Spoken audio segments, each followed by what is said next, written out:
अस्सलाम वालेकुम, this is Umaina Basit from ocean of knowledge. तो आज हम कर रहे हैं मैथ 10 का यूनिट नंबर 10 का मिसलेनियस एक्सरसाइज 10। ये जो चैप्टर है इसका नाम है टेंजेंट टू अ सर्कल और इस चैप्टर का इस एक्सरसाइज का हम क्वेश्चन नंबर 1 कर रहे हैं एमसीक्यूज़ मल्टीपल चॉइसेस क्वेश्चन। जिन क्वेश्चन में आपको मल्टीपल चॉइसेस गिवन हो, 4 ऑप्शंस गिवन हो, आपने देखना हो ए ऑप्शन ठीक है, बी ऑप्शन, सी या डी, उन 4 ऑप्शन में आपने सेलेक्ट करना हो तो उनको एमसीक्यूज़ कहा जाता है। तो एमसीक्यूज़ का क्वेश्चन नंबर 1 का मैं 5th पार्ट से करवा रही हूँ क्योंकि यही आपके स्मार्ट सिलेबस में शामिल है। तो 5th पार्ट है a line which has 2 points. एक लाइन है जिसके 2 पॉइंट्स हैं इन कॉमन, वो कॉमन में विद अ सर्कल, सर्कल में इज कॉल्ड। आपने बुक यकीनन खोली हुई होगी, उसके नीचे आपको 4 ऑप्शंस नज़र आ रहे होंगे, ए बी सी या डी। मैंने ऑप्शंस नहीं लिखे। आपकी तैयारी इतनी अच्छी होनी चाहिए कि आपको ऑप्शंस को नहीं देखना चाहिए, आप स्टेटमेंट पढ़ो और आंसर आपके माइंड में आ जाना चाहिए, ठीक है ना। अ लाइन, एक लाइन विच हैज़ 2 पॉइंट्स, जिसके 2 पॉइंट्स हैं, कॉमन 2 पॉइंट्स हैं, विद अ सर्कल, सर्कल के साथ उसको क्या कहा जाता है। जैसे स्टेटमेंट होगी वैसे हम डायग्राम बनाएंगे तो हमारे लिए समझना थोड़ा आसान हो जाएगा। वो कह रहा है कि एक सर्कल है, सर्कल के साथ 2 कॉमन पॉइंट्स हैं, यानी कि यहाँ से लेके यहाँ तक ये 2 कॉमन, एक यहाँ पॉइंट हो गया सर्कल के साथ और एक ये पॉइंट हो गया। वो कह रहे हैं उस लाइन को क्या कहा जाता है, तो उस लाइन को कहा जाता है second of a circle, second of a circle. बात समझ आई। जहाँ पे सेकेंड ऑफ अ सर्कल लगा हुआ होगा वहाँ पे आपने टिक लगा देना है। उसके बाद 6th पार्ट है a line which has only 1 point in common. ऐसा पॉइंट, ऐसी लाइन जिसका सिर्फ 1 पॉइंट हो। देखिए यहाँ 2 पॉइंट थे ना, सर्कल को यहाँ भी टच कर रहा था और यहाँ भी टच कर रहा था। वो कह रहा था जिसका 1 पॉइंट कॉमन हो विद अ सर्कल, सर्कल के साथ इज कॉल्ड। इसकी भी मैं आपको डायग्राम बना के दिखाती हूँ। ये एक सर्कल है और ये एक लाइन है। यहाँ पे सिर्फ एक पॉइंट पे लाइन ने टच किया सर्कल को, यानी सर्कल के साथ सिर्फ एक पॉइंट है। यहाँ सर्कल के साथ 2 पॉइंट थे, उसको सेकेंड ऑफ अ सर्कल कहते हैं। ऐसी लाइन जो सिर्फ एक पॉइंट सर्कल के साथ बना रही हो, एक पॉइंट बना रही हो, उसको क्या कहते हैं, टेंजेंट ऑफ अ सर्कल। तो यहाँ जो 6 पार्ट है, यहाँ आप लिखोगे टेंजेंट ऑफ अ सर्कल। जहाँ टेंजेंट ऑफ अ सर्कल लिखा हुआ होगा वहाँ पे आपने टिक लगा देना है, ठीक है। ये मैं इरेज कर देती हूँ ताकि अगले पार्ट्स भी आपको समझा सकूँ। उसके बाद 7th पार्ट है 2 टेंजेंट्स, 2 टेंजेंट्स हैं ड्रॉन टू अ सर्कल, जो सर्कल की तरफ ड्रॉन हो रहे हैं। From a point outside it are of dash in. तो ये थ्योरम 3 मैं करवा चुकी हूँ। थ्योरम 3 में जस्ट यही बात है कि एक सर्कल है और उस पर एक पॉइंट है जो आउटसाइड है, वहाँ से 2 टेंजेंट ड्रा हो रहे हैं। देखें, एक ये टेंजेंट है और एक ये टेंजेंट है, जो एक पॉइंट आउटसाइड, एक पॉइंट है P, यहाँ से जो सर्कल के आउटसाइड है वो टेंजेंट ड्रॉन कर रहा है जो कि सर्कल की तरफ जा रहे हैं, are of dash in length. तो यहाँ क्या आएगा, इक्वल। जहाँ पे इक्वल लिखा हुआ होगा यानी कि ये जो टेंजेंट्स हैं, यहाँ हम A कह देते हैं और यहाँ हम B कह देते हैं।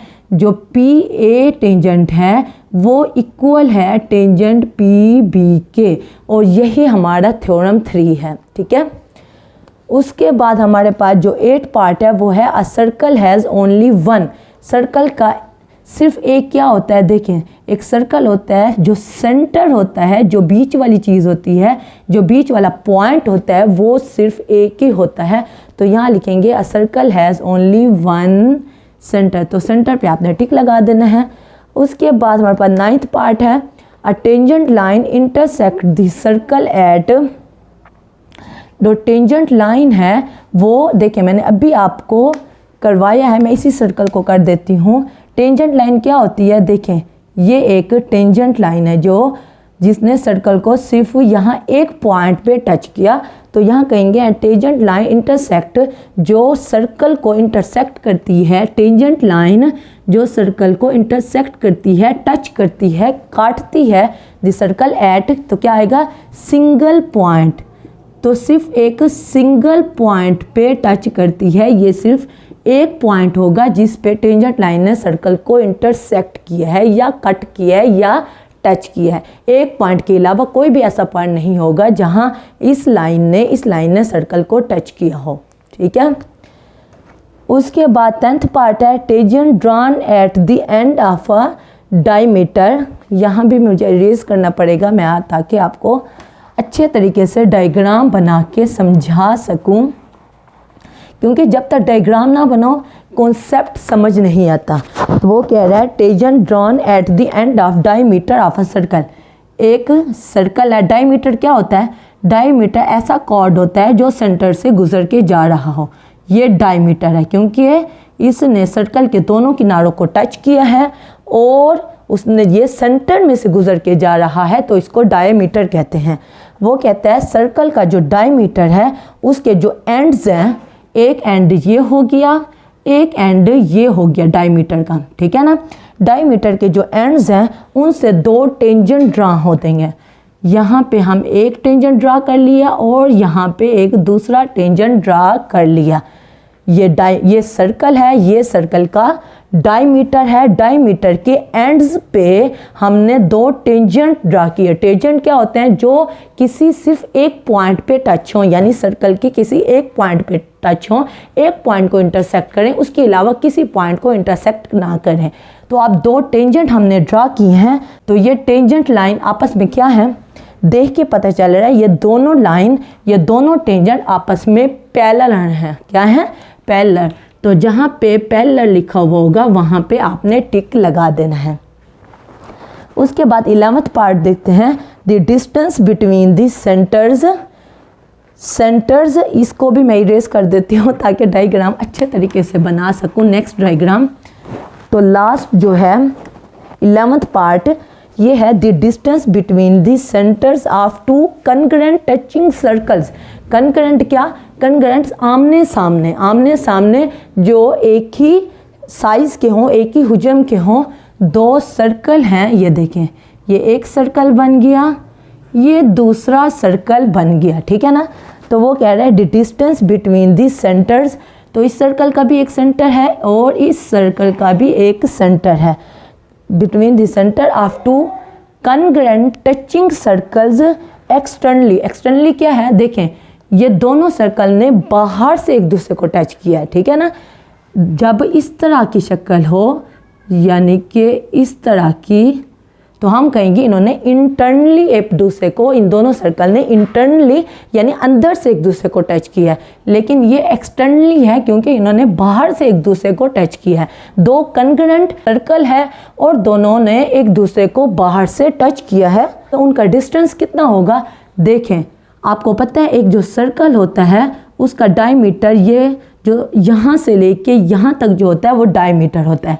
अब इन दोनों सर्कल के जो सेंटर का जो फासला होगा वो कितना होगा?